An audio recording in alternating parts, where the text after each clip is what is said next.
I would like to speak, good morning everybody, today. Good I would morning. like to speak about one Jewish person. He was a fisherman. His name was Simon the Peter. Peter, a name which was given him later, but he was a fisherman. He had a good trade, and he apparently was good at it. But he, at one day, he was called not to be a fisherman of the fish, but fisherman of the man. Bless you. Thank you. Fisherman of the man. And he was raised up, he was a simple man, were raised up in all traditions, Jewish traditions. It means that he obeyed the Torah. He was a religious man. He never ate unkosher meal. And one day, when he was praying on the roof, it was a lunchtime, while meal was prepared, he went on the roof, as it was his probably custom, and he started to pray. And he fell in the trance, and God gave him a vision. And God gave him a vision. That was a vision from above, and he started to see that something in front of him, like long square sheet, was lowered, and he saw the different animals in front of him, all unclean animals, which he was taught by the Torah not to touch, not to eat. And that vision repeated itself 3 times. And then it was lifted. And while he was pondering and wondering what it would mean, what the God of Abraham, Isaac, and Jacob trying to tell him, he was approached and said that 3 men came to you from the very religious man. He was Romans. His name was Cornelius. He was a captain of Roman army. And how the God always speaks. He doesn't speak just to one man alone. What's happened in Cornelius' house, we should understand as well. Cornelius, who was a very religious man, he was really going to the temple. He was following all Jewish teaching rituals. He worshiped God in synagogue.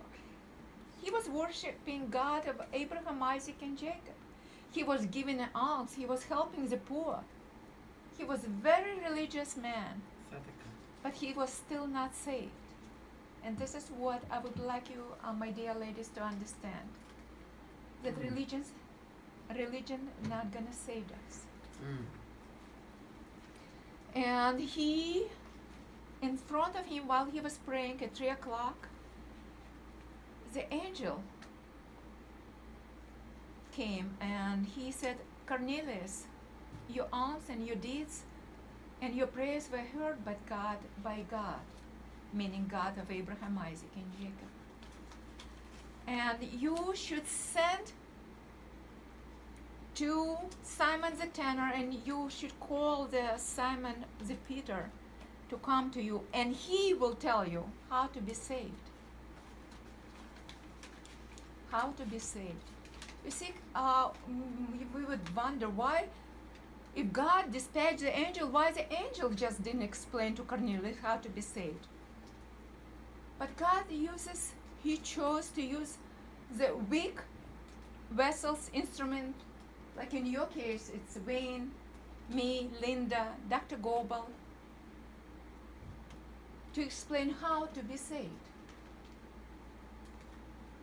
And so the Peter, who never walked in the house of Gentiles, because he would think that he disobeys the God, who could he walk in the house of unclean person by the law of Moses? How could he walk? But this was tremendous breakthrough for the Kehillah or the way, the sect, to understand that God of Abraham, Isaac, and Jacob, and He calling not just Jewish people. The Jewish people were just nation of holy priesthood who had to explain to all the other nations what is His plan for every nation, every tongue, and how to get saved. And that salvation will come through the Jewish people.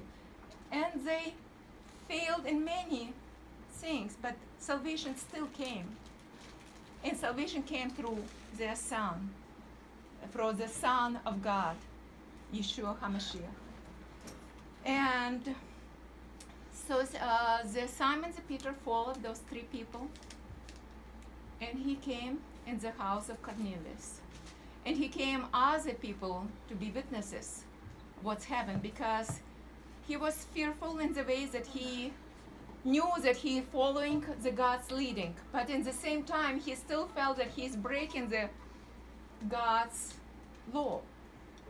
And when he came and he asked, he didn't start it in a very nice way. He explained, do you know that it's unlawful for me to go to the house unclean? So he was not very polite to start with.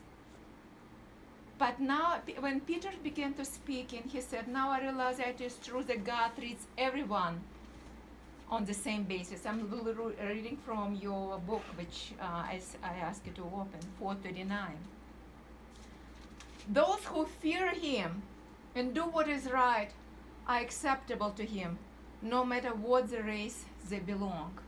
And this is how all of us were able to join in that wonderful salvation experience. And he said that, you know, that message he sent to Israel proclaiming good news and peace through Yeshua HaMashiach, who is the Lord of all. And he explained very clearly while he was saying that we are witnesses of what was happening. And we are eyewitnesses that Son of God, Yeshua HaMashiach, was rejected by the leaders of Israel because they didn't understand. And he was nailed to the tree. But he was raised again, and he appeared to us, witnesses. And we are witnesses, but God raised him from the dead 3 days later and caused him to appear not to everyone. It's a verse 41 if you would like to look it up. But only to the witnesses that God had already chosen. That is to us who drank with him after he rose from the dead. And commanded us to preach the gospel, this good news. That he proved that he had victory over the death. To the people to testify that he is the one whom God has sent, the judge, the living and the dead. And this is a message which we trying to preach to all of you. That Yeshua is the Son of God, that he is a hope of all the nations, that he is a reason why the Jewish people called peculiar people, and he is the one who came from that nation, because salvation is of the Jews, as it was told to a woman from Samaritan woman. And he is the only one who is the way to the Father. And only through him we can come to Etik Yamin, the God Father. And this is our destination. Only through him. And while he was speaking, the third person of the Trinity descended on these Gentiles, centurion and all his household. And they started all speak in tongues. And the third person of the Trinity joined them. And this is beautiful picture. The Ruach Allah. Ruach Hashem. Spirit of God. This is how we as a believer understand that God is a heart. He is one, but he is representing himself on the earth in three persons. And we as a believers, when Cornelius and all his household was baptized in the Spirit, they received that Spirit of God in their heart, and they become, as we call, born-again believers. And I pray that each one of you who present here will call on his name and ask for Ruach HaKodesh to come in your heart and just make you anew. Make you anew. And only this way we become born from above. In the name of Yeshua I pray that